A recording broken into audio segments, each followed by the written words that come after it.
Guardo più in là, un'automobile corre e lascia dietro sé del fumo grigio in me. E questo verde mondo indifferente perché da troppo tempo ormai.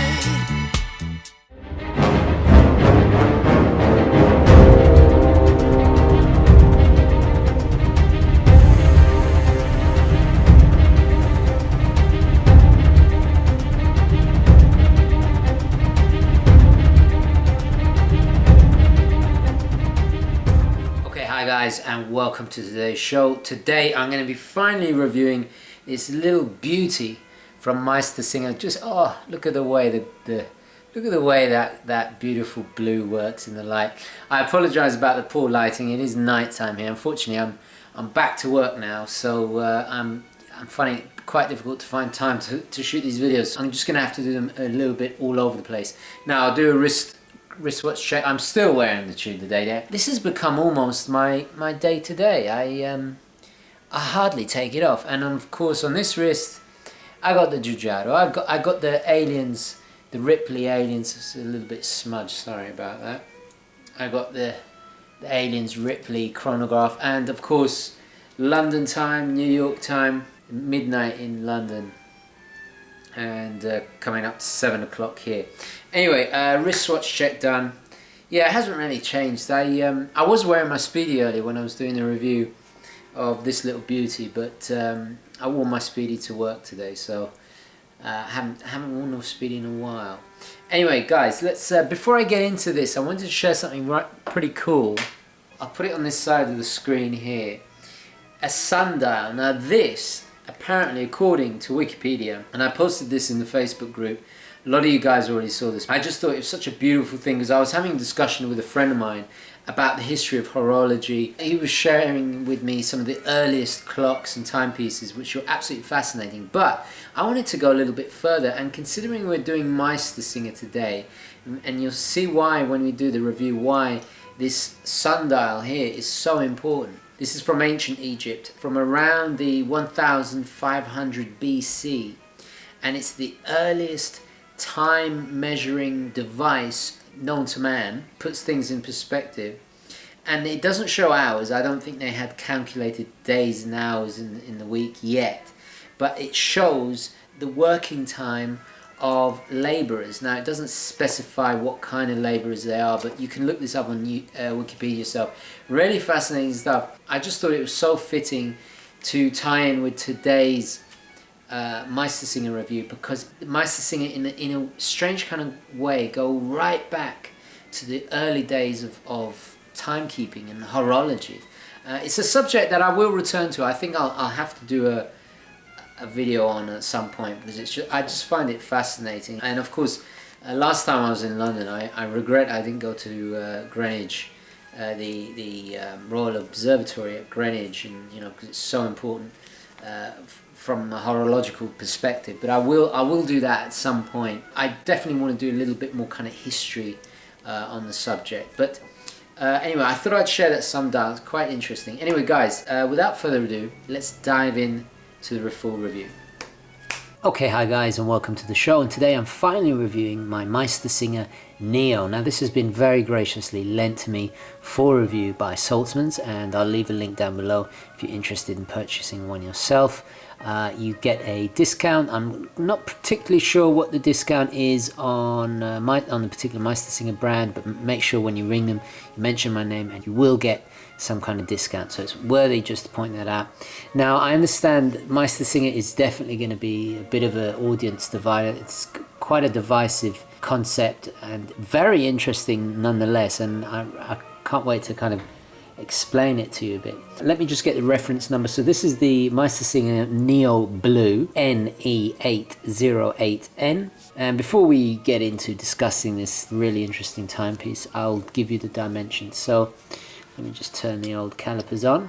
Now I will point out, guys, I've got sellotape covered on the end, so it's not going to harm the watch. We got a diameter of 36 millimeters, We got a thickness of 10 millimeters. Lug to lug, we're looking at 38 millimeters lug to lug. And then the lug width, we're talking 18 millimeters for the lug width. So that's the dimensions of the Neo. Very kind of mid-century size, comparable probably to the like Datejust, that kind of size. Maybe an Omega Geneve from middle of the century.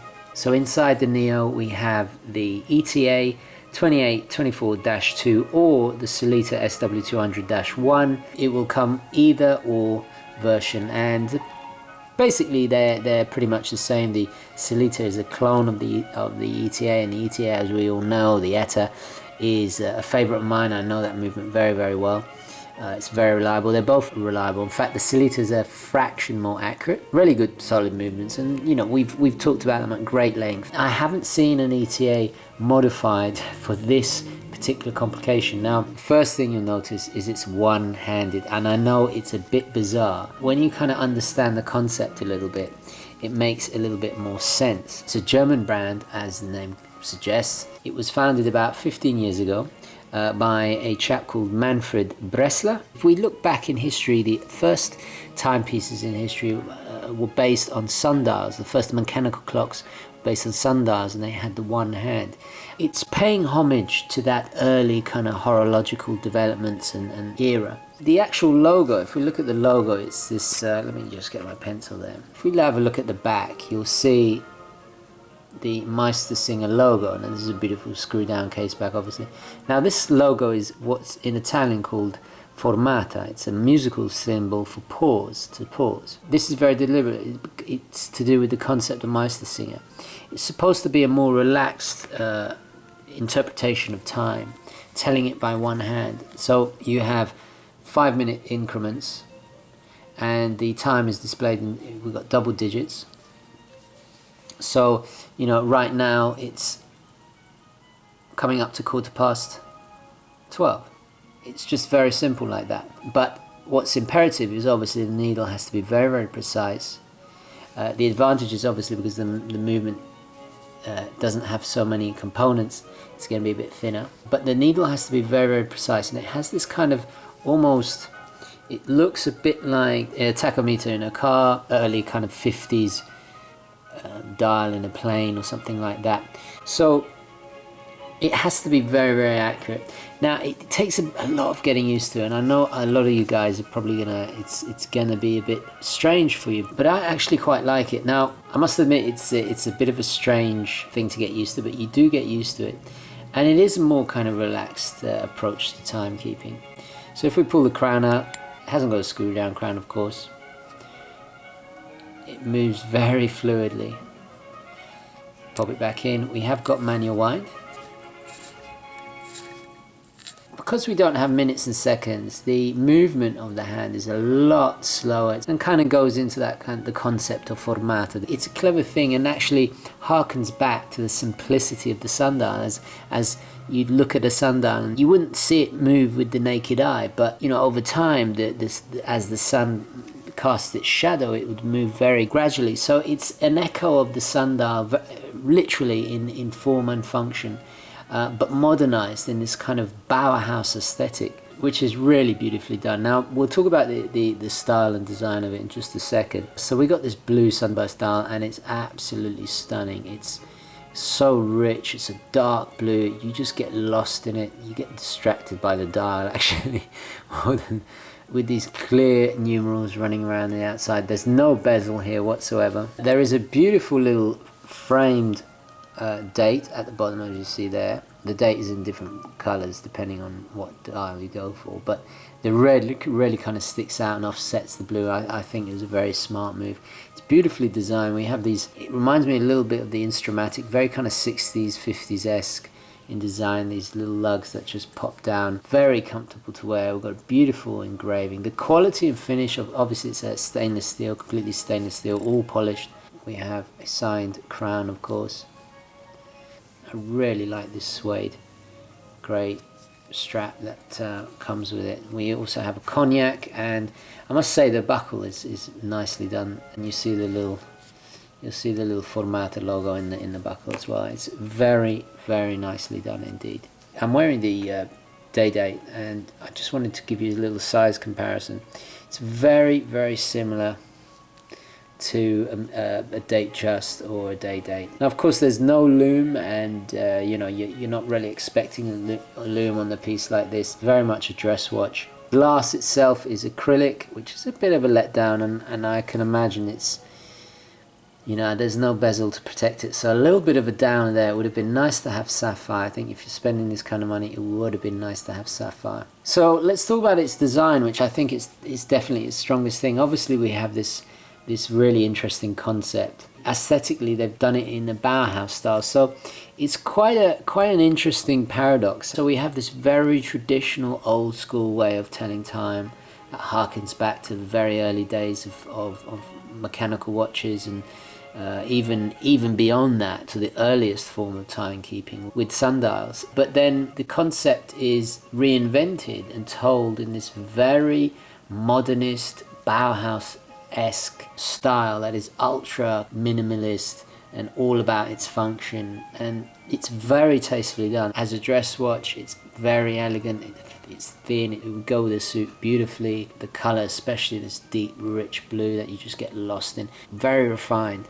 But yet we have this kind of nod to ancient horology. I mean, we're talking before chronometers, before mechanical clocks, early days. So it's quite an interesting juxtaposition of concept, ideas, history, and all the rest of it. And it hasn't been done with before, which is very, very unique. I mean, if you're looking for a wild card that is more wild in concept rather than design, this definitely is the way to go. Obviously, MeisterSinger have a lot more complicated watches with various complications, but their whole entire brand and line stays true to this single-handed concept. It's the kind of watch that if Marcel Breuer or perhaps Ludwig Mies van der Rohe or Walter Gropius or people of that nature were designing watches, other than chairs and buildings and all the rest of it, this is what it looked like, really. You know, Bauhaus obviously is a German movement in the early 20th century that really stripped things down to its most basic functional design, and the result of that was a very kind of refined aesthetic that it did away with pretentious, ornate over-design of the 19th century and the previous styles that preceded it, you know, the Art Deco, Art Nouveau, all the rest of it. And I think that movement is deeply ingrained in German design. I mean, this is a prime example of it. And even that seeps into the movement and the concept behind the one hand. It's something a little bit, I'm not saying highbrow, but I think it's you know, you don't really get it unless you understand Bauhaus, unless you understand the history of horology. Then you get it, you know. At immediate, you're a bit confused. I must admit, I was actually lent a MeisterSinger a while ago. My friend of mine owns, and I couldn't tell the time on it. First of all, I was so confused. I was looking for the hands. I was confused by it. When you learn a little bit about it and you understand what it's trying to do, what it's trying to say, and I respect it. It's a very courageous thing to do. I know a lot of people are going to be probably even upset by this, you know, but they shouldn't be, because I think it's closed-minded, and you've got to embrace different styles. You know, most watches have a second hand and an hour hand and a minute hand and blah blah blah, but you know, and this is a traditional watch in every other regard, but yet it has this striking difference at the core of it. Let's just quickly get a wrist shot. Okay, and here we are with the wrist shot, and as you can see on my tiny little wrist, it fits absolutely beautifully. There's a little bit of slack because I think I need really to put another hole in there, but I'm not going to, because obviously I'm borrowing this one. Very comfortable, very thin, very elegant. I heard another reviewer remark on this watch that it'd be the ultimate watch to take away on the weekend, because the absence of minutes and seconds relax the wearer. Time is almost moving a little slower, you know. And I understand what they mean by that. But for me, I live in New York and every minute counts, and I need to be doing things by the second. It took me a while to really relax to the different experience this watch offers. However, if you're looking for something that is a wild card, that is really different in its concept, but without being wacky or too avant-garde. This is really something to look at. I really love this size. I think 36mm is gonna come back at some point. I think it's a lot more elegant, fits even for medium and actually some larger wrists too. It really depends on the watch, but a beautiful fit, and the finishing is absolutely outstanding. It is very high quality. Okay guys, so that was a closer look at the MeisterSinger Neo. Let's take it back to the studio. Now, just to do a quick summary of this little stunning piece, because unfortunately I do have to send it back. I do really like it. It's got a charm to it. It is a beautiful little watch, but I think let's just break down the positives and the negatives. So on the positives, the design, it's very unique. It's beautifully designed to do what it's supposed to do. Everything from the needle to the dial has been carefully thought out. It's a very brave concept, and unlike anything I've seen before, which I really do commend, and it takes courage. Not everybody is going to understand it and take to it. It takes a little bit getting used to. And lastly, the quality. I think the quality is outstanding. It's very well made, and I think it is worth the asking price. So negatives, well, I think the concept, thank you NYPD, I think the concept has a bit of a learning curve. You're not going to take to it immediately. I did get kind of a bit confused by it at the start, but also the acrylic crystal, it's a shame it's not sapphire. You're paying that kind of money, you want sapphire really. And lastly, I think the 3-bar water resistance. Now, I didn't actually mention this in the review, but I think the 3-bar water resistance is a bit weak. I mean, yeah, it is a dress watch, but you know, it makes me nervous. I need something a little bit more water resistance than 3-bar. Anyway, what can you do? It's an outstanding watch. I really do love it. I'm going to be sad to see it go back to Saltzman's. I'll include the link down below if you're interested. Check out their other colours. I'm very interested in their complications. Unfortunately, they had sold out of all the more complicated, the chronograph. Beautiful chronograph they have. When I saw this blue, I just thought, God, I've got to review it. I'm going to take some pictures for the Instagram before I send it back. Big thank you to Richard at Saltzman's. Really very kind of them to lend me this. Gonna miss the strap as well. Okay guys, I'm going to wrap it up there. I'm going to leave it there. Thoughts, queries, questions, opinions, all the rest of it down in the comments below. I really do appreciate and enjoy hearing what you guys have to say. As always, thank you very, very much for watching. Please don't forget to like this video if you enjoyed it and found it useful. It really, really does help me. And as always, I'll catch you in the next one. Okay guys, ciao.